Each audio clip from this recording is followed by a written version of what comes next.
Halo Sobat Investor, jumpa lagi di channel Investor Jelata ya. Kali ini saya akan mereview ya laporan keuangan akhir tahun alias kuartal 4 dari ABMM ya, ABM Mineral Investama ya. Yang kayaknya nih ya, kalau nggak salah sih yang sudah merilis laporan keuangan ya perusahaan-perusahaan batubara ini, ABMM adalah salah satunya perusahaan batubara yang profitnya naik ya di 2023 ya dibandingkan 2022. Nah, kenapa bisa begitu? Nanti kita review ya, dan bagaimana prediksi dividennya ya, apakah akan jumbo juga seperti tahun-tahun sebelumnya. Nah, mari kita bahas. Sebelum kita masuk pembahasannya, saya ingin menginformasikan ya beberapa saham lainnya ya, termasuk saham batubara lainnya yang sudah saya review laporan keuangan akhir tahunnya plus prediksi dividennya ya. Ada Adaro, BSSR dan juga ITMG ya. Lalu ada saham Astra, Telkom dan juga MPMX, sekaligus ada emiten baja nih ya, yang potensi dividennya cukup besar nih. Dan tentu saja ada 10 daftar 10 dividen yield terbesar ya sepanjang 5 tahun terakhir di bursa saham kita. Jika teman-teman ingin menonton video-video ini, nanti linknya bisa cari di kolom deskripsi atau langsung search saja di channel Investor Jelata ya. Nanti yang bagian MPMX nya saya taruh di bagian pojok kanan atas ya, bisa langsung diklik.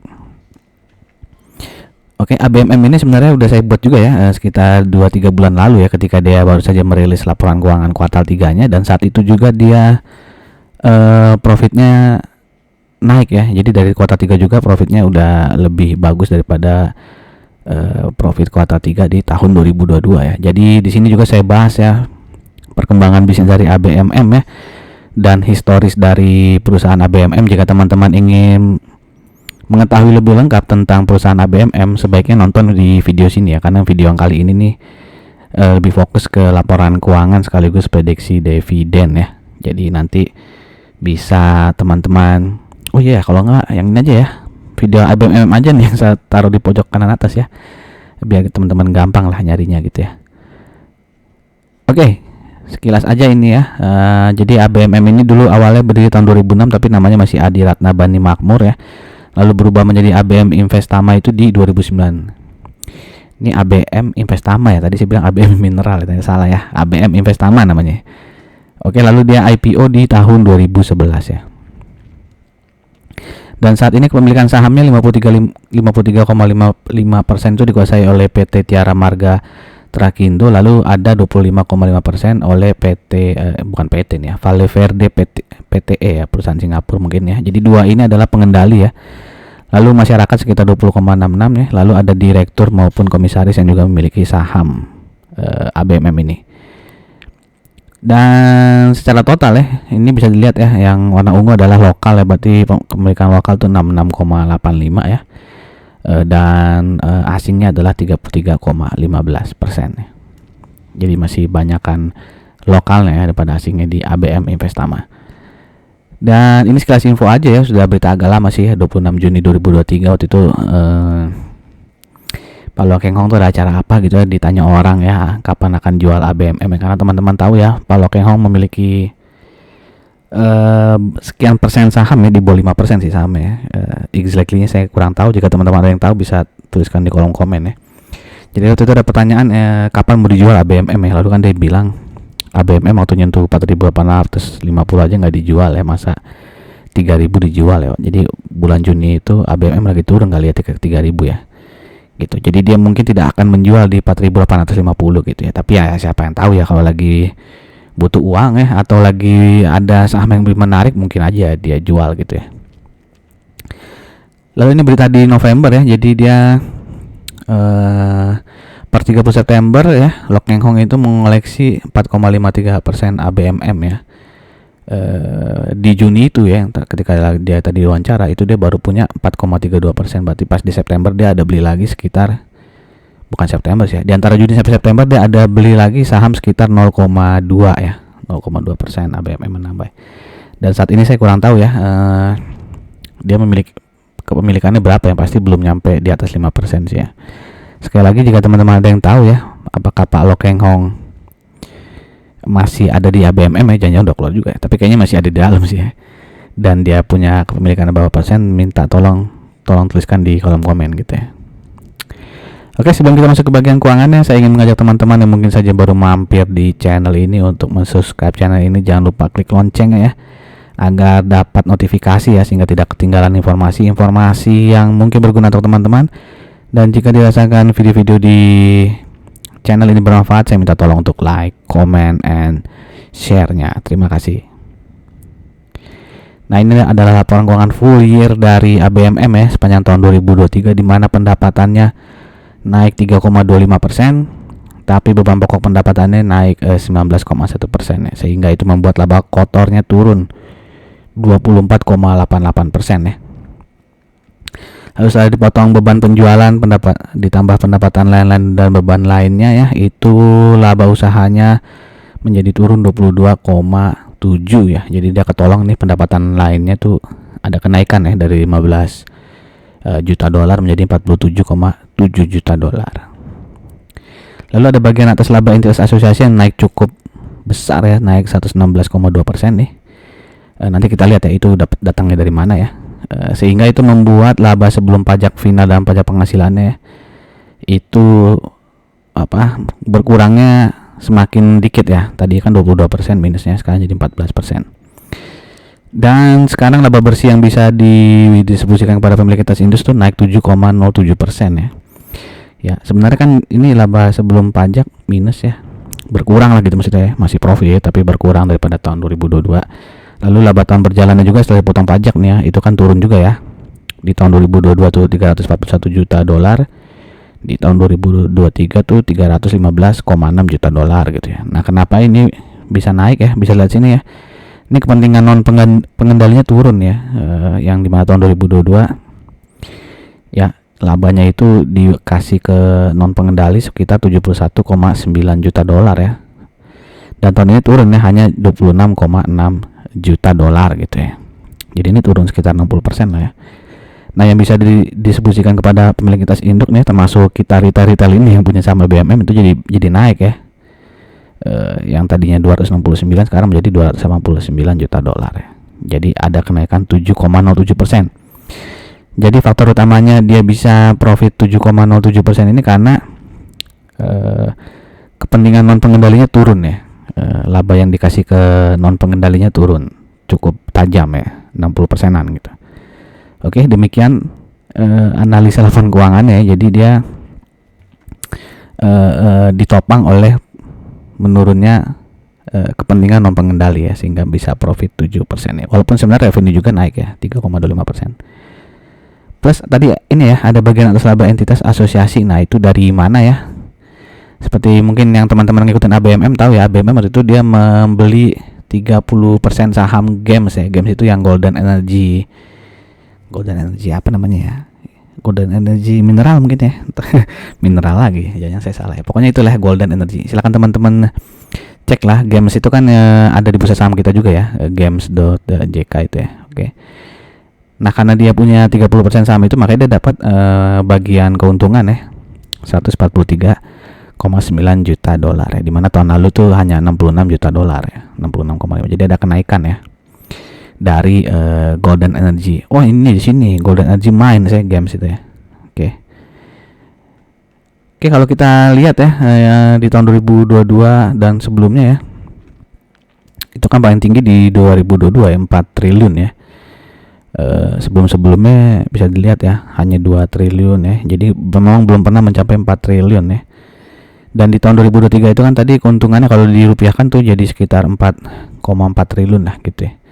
Jadi memang bisa dilihat dia selalu bertumbuh ya, dari tahun 2021 ke 2022, dan di 2023 juga profitnya berhasil tumbuh ya, setelah tahun 2020 babak belur nih ya, merugi 518 miliar. Oke.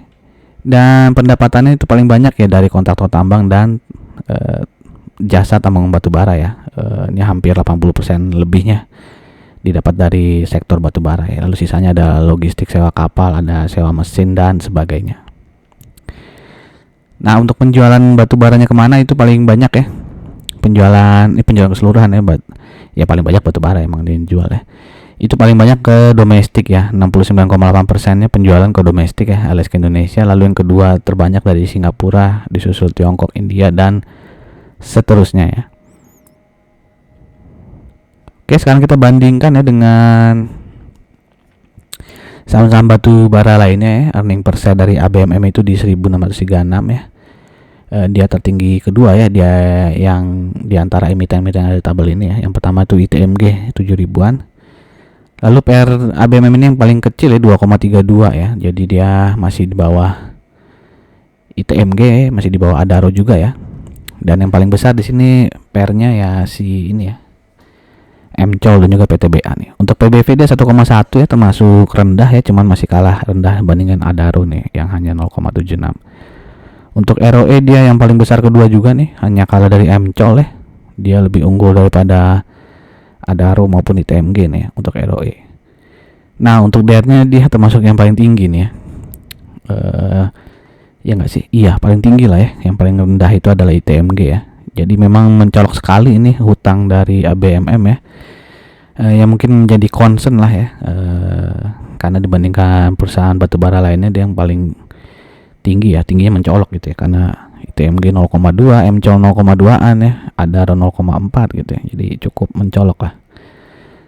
Oke, sedangkan subsektor oil gas and coal ini DER-nya itu rata-rata di 0,72 ya. Jadi memang sangat tinggi nih kalau dibandingkan rata-rata subsektor juga.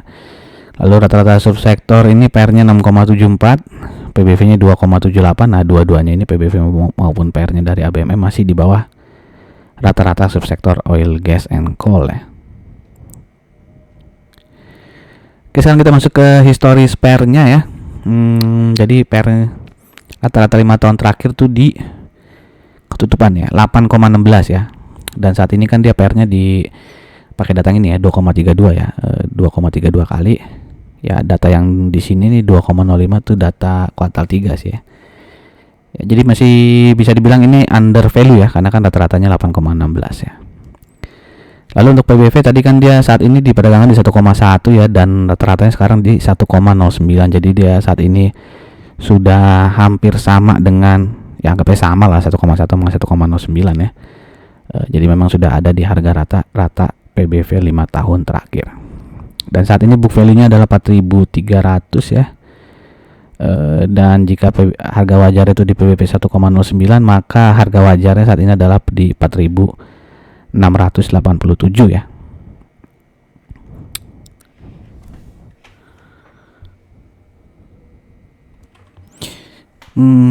Ini kayaknya saya ada yang salah ya. Tadi udah saya hitung nih, PBV saat ini tuh di 0,88 ya di sini ya. Tadi kan saya tulis 1,1 ya. Ternyata salah hitung ya saya. Jadi yang benar tuh PBV-nya saat ini sekitar 0,88 gitu ya. Ya, makanya kalau kita hitung harga wajar ya PBV 1,09, maka book value-nya kita kalikan 1,09, dapatlah 4.687 ya. Dan harga penutupan di Kamis kemarin tuh 3.810 ya, maka harga penutupan kemarin tuh dari Kamis itu margin of safety-nya 23% ya, alias saat ini harganya terdiskon 23%. Nah, tapi sekali lagi ya, untuk teman-teman silakan harga wajar di PBV berapa itu silakan teman-teman tentukan sendiri ya. Bisa aja menurut teman-teman harga wajarnya itu di 0,7 gitu ya, atau bahkan mungkin wah saya yakin nih bang bakal naik lagi nih ke 1,7 ya. Nah, silakan aja teman-teman hitung harga wajar ya, dan belum tentu juga harga wajar yang saya tuliskan ini akan tercapai dalam waktu dekat ya, karena kan pergerakan market ya siapa yang tahu gitu ya. Kadang-kadang tergantung juga oleh market mover ya, mau gerakin ke atas atau ke bawah gitu ya. Jadi ya ini cuma buat ancer-ancer kita aja lah, kira-kira punya bayangan ya, apakah harga saham ini saat ini risikonya tinggi atau risikonya moderat atau malah rendah gitu ya. Oke, sekarang kita lihat chart dari weekly ABMM ini ya, dimana dia all time high-nya di harga sekitar 4.800 4.900 lah itu ya di tahun 2022 ya. Dan di sini ada gap ya, nggak ada gap ya. Oh, ini karena tadi weekly ya. Nah, di weekly ini ada saya tulis gap ya 1070 ya. Silakan teman-teman perhatikan di chart teman-teman ya. Karena kalau saya bikin jadi weekly ini kan di tahun 2021 ya, sedangkan saya ini capture-nya cuma dari tahun 2022, makanya nggak kelihatan ya di screenshot ini ya. Jadi teman-teman silakan cek ya di 2021 kayaknya beneran ada gap di bawah banget ya, di 1070 nih ya, di sekitar pertengahan 2021 lah. Oke, chart saat ini ya, ini coret-coretan lama aja nih ya. Jadi waktu itu ada dia double top di sini ya, setelah itu dia turun ya, dan di sini ada resisten yang sempat tertembus sebenarnya ya, tembus sebentar gitu ya, terus dia retest lagi nih resistennya dan bisa naik lagi tapi akhirnya turun lagi gitu ya. Dan support 3320 tuh sempat jebol ya, dan tertahan di support 3160 ya. Sampai saat ini support yang belum tembus ada di support 3160 ya. Dan saat ini dia akhirnya rebound ya. Di sini sempat ada resisten tapi akhirnya bisa ditembus lagi, jadi bisa dibilang ini saat ini sedang uptrend lah secara short term ya.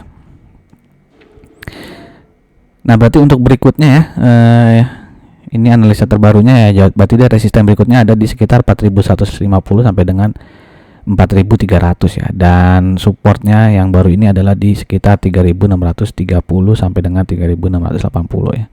Jadi jika teman-teman ingin entry sekarang ya, resikonya bisa turun sampai 3600 ya, 3630, dan rewardnya bisa ke 4150 atau sampai ke 4300 ya.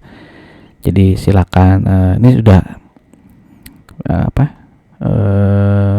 kita lihat. Nah, ini ya secara EMA ya, dia secara short term udah uptrend ya, udah di atas EMA 200 nih bahkan ya.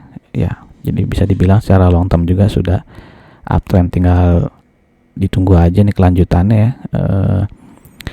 3 hari terakhir sih dia volumenya cukup tinggi ya dibandingkan sebelum-sebelumnya nih, bisa dilihat ya. Jadi ada kenaikan volume ya, mungkin karena menyambut laporan keuangannya gitu, ada orang yang mulai entry ingin dapat dividennya gitu ya. Silakan teman-teman analisa lagi ya, apakah ini layak dikoleksi saat ini ya ABMM ya. Nanti kita cek ya prediksi dividennya. Nah, ini dia. Jadi ini dividen history dari ABMM ya. Dividen payout ratio-nya sih nggak gede-gede amat ya. Tahun lalu 27%, 2 tahun lalu 34% ya. Dan dia biasanya bagi dividen di bulan 5 atau bulan 6. Nah, earning per share 2023 itu dalam dolar ya, 0,1049. Jadi saya kaliin 15.600 nih ya, dapatlah earning per share di 1.636 rupiah ya. Kalau kita asumsikan dividen payout ratio-nya sama seperti tahun lalu ya, 27% gitu ya, maka dividennya di 441,72 ya.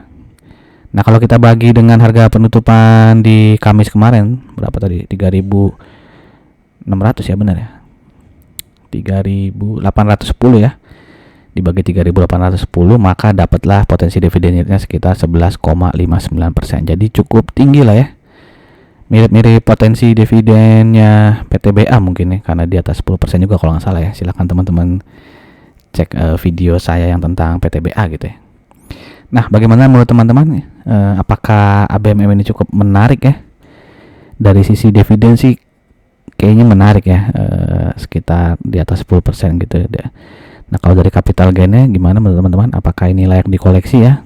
Sehingga kita bisa profit dari dividen maupun dari capital gain-nya. Silakan tuliskan pendapat teman-teman di kolom komen. Atau paling gampang gini lah, di saham batubara ini teman-teman jagoin yang mana nih gitu ya, yang bisa menghasilkan cuan ya, baik dari dividen maupun capital gain. Apakah ABMM ini atau PTBA atau Adaro atau ITMG atau yang lainnya ya?